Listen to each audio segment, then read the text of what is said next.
Today we're talking about whether INFJ is extremely dangerous. And this is not the first time you've heard this. It's something that we read everywhere, and on top of that, we've experienced ourselves. We're actually afraid of our own power so often because of what we can cause in other people, how we can make them feel. And it's something that we have to sort of get a hold on in order to know how to deal with it, because it can stop us in our tracks. It can make us get to a place where we don't know how to act. It can get us to a place where we dim our light because of the fear of our power. And at the same time, it's also something that we use as a weapon, as in, I know how dangerous I could be, and it's my shield. It's something that I'll protect myself with in case somebody oversteps my boundaries. So the question is, what are we going to do with this information? Are we just going to go through life and say, yes, the INFJ is dangerous, period, and not think about it? Or are we going to look at it and analyze, how am I dangerous? What can I achieve with that? Can I use it in order to help myself, and not just in a situation of, okay, I'm about to drown, my head is barely above water, and now I have to bring out this danger of me and I have to fight back, and then I'm able to breathe again. No, we actually want to use this dangerous part of us in order to grow. We want to integrate it so we can create amazing results in our life. Danger is power as long as you use it wisely. Before we get started, remember, if you want to take the next step in creating your INFJ Epic Life, then work with me privately or sign up for the INFJ Epic Life Bootcamp waiting list. All the information you find below. So why is the INFJ so dangerous? It's not that we have a particular power that once it hits, it's like extremely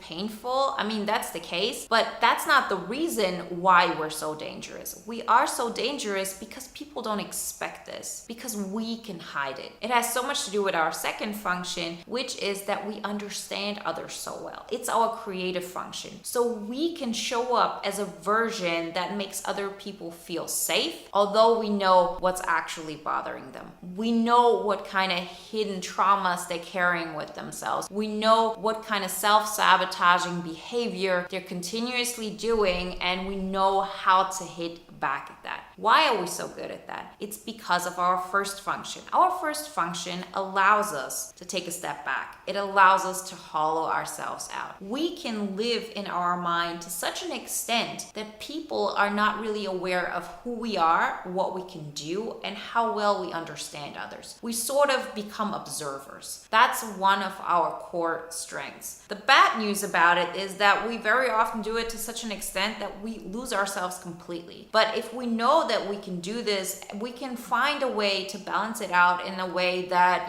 others can benefit from it, and so can we. It doesn't have to get to a place where you hollow yourself out. You actually allow other people to shine. You make room for them. You understand absolutely everything about them, all their strengths, all their weaknesses, all their dreams, and their emotional state. And at the same time, we know where to hit them, where it hurts the most. That's what we can do. That doesn't mean that's what we have to do. It doesn't mean that there is no other way. But once you're in this situation, it doesn't feel like you have another choice. You don't want the other person to feel bad. And once you show who you are, what's going to happen? That person actually sees their own shortcomings. Very often, we neglect something in ourselves in order to make the other person comfortable. What would happen in that scenario if you wouldn't dim your light? If you would put everything out who you are, what would happen with that relationship? What would happen with that dynamic? That person would definitely pull back. There is no other way around it. If it happens, let's say in two different scenarios, you meet a person and you dim your light, you allow the other person to shine, you tell yourself, I'm just doing that in order to protect myself, and at the same time, I love to observe people. I love to see what's going on. I want to experience their energy. I want to absorb everything there is about them. That's the one scenario. You find out who that person is, what their weaknesses is, what their strengths are, and you do that while pulling yourself back, giving that person space and understanding what they're about. We do this in so many cases as a self-defense mechanism, because when you do this, you can hit the other person. That's when you're dangerous. You know what that person is about. And so you always have a safety cushion. If that person ever goes too far, you will show your strength. And that's where it hurts. Because that person has become vulnerable because they thought they're secure around you, they're safe around you, and you believe that too, right? I mean, you have the best intentions. But at some point, that person will do something that you won't like. And that will happen because you haven't shown that person how much something bothers you. And then you get to this typical INFJ door slam situation, which means you're going to hit back, you're going to hit them where it hurts, you're going to show them a truth about themselves that will make them just crumble. And that's a completely different scenario than if you would meet somebody for the first time. So just imagine an alternative version of the same situation where you from the beginning don't dim your light. You don't allow the other person to get into your personal space, to act in ways that are not good for you. And that doesn't mean that the other person does it because they're a bad person. It's just if they are completely allowed to live out everything that they are and you neglect yourself, you're automatically not doing everything that is best for you. I mean, just imagine it like this. Let's say that other person has an energy that is all like this. That's their energy. That's what they're about. And you, on the other hand, are an energy that is expansive, right?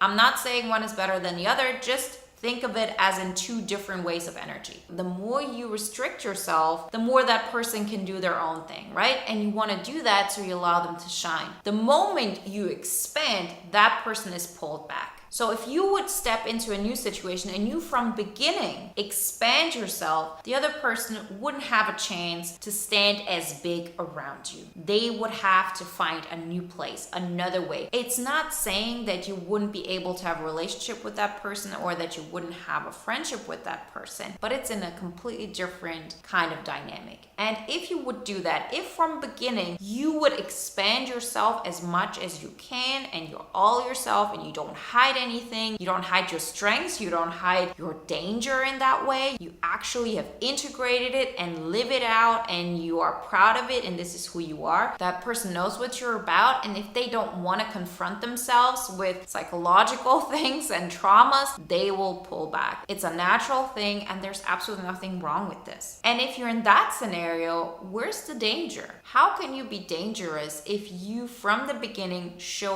what you are? You're dangerous in a way of don't cross me, but nobody would want to cross you because they see what you're about. They know that you have boundaries that you're going to protect. So psychologically speaking, there's nothing they can do to you. And so you don't have any kind of reason to hit them. It just stays separate until other people act in a way that makes you feel comfortable. That's the way an INFJ who has the capacity to be extremely dangerous goes through life. And I know both of these scenarios because I was completely the first one and then I transitioned into the second one. And that's when it gets really scary because at some point you have to make that switch. At some point you have to expand all this stuff, all of your energy that you kept hidden because you thought it's unlovable, it's ice cold, nobody's going to like that. And on top of that, once I expand myself, I won't be able to understand others. And if I won't be able to understand others on such deep level as I used to, I won't first off be able to absorb that much energy and get joy from that. I won't be able to be somebody's sidekick when they're experiencing some fun stuff because we're talking about psychological things here. It's not just about, oh, I won't be able to hang out with that person. It's that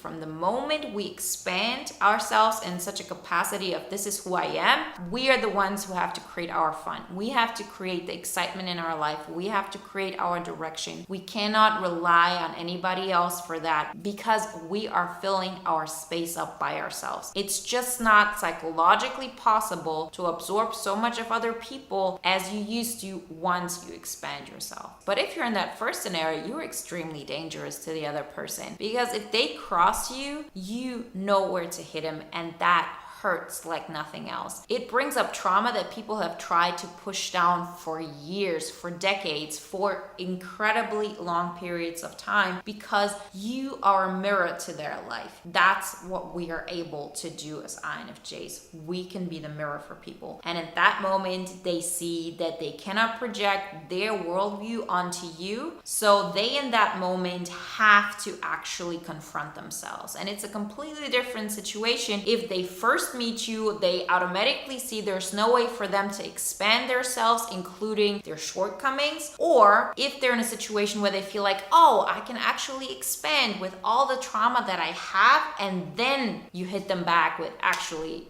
the truth is a little different. I see the world like that. And then they have all this energy that they used to just push out because they couldn't handle it with themselves, and you're pushing that back to them. That's extremely painful. That's extremely dangerous, and people are very, very scared of it. That's why you have situations where people admire you and then ghost you, where they feel like things are just crazy when they're around you. That's why the INFJ is so intense, but it's just a question of how you show up. Are you hiding your strengths? Are you keeping yourself small? Or are you living them out all the time? You're not looking for validation or feedback if that is too much or too intense or whatever it is. You have accepted that this is your strength, and you start building your life on your terms. You start building an incredible INFJ epic life outside of that box, and you're not looking left or right if that hurts anybody, if anybody is bothered. And if you're in that situation, then things are just growing, things are expanding for you, you're living in abundance, and that danger that you had with you all that time has just turned into incredible power. Remember, if you want my help in creating that INFJ epic life, then work with me privately or sign up for the INFJ Epic Life Bootcamp waiting list. All the information you find below in the description. And if you want to watch another video now that is in alignment with today's topic, then watch the video why the INFJ is first admired and then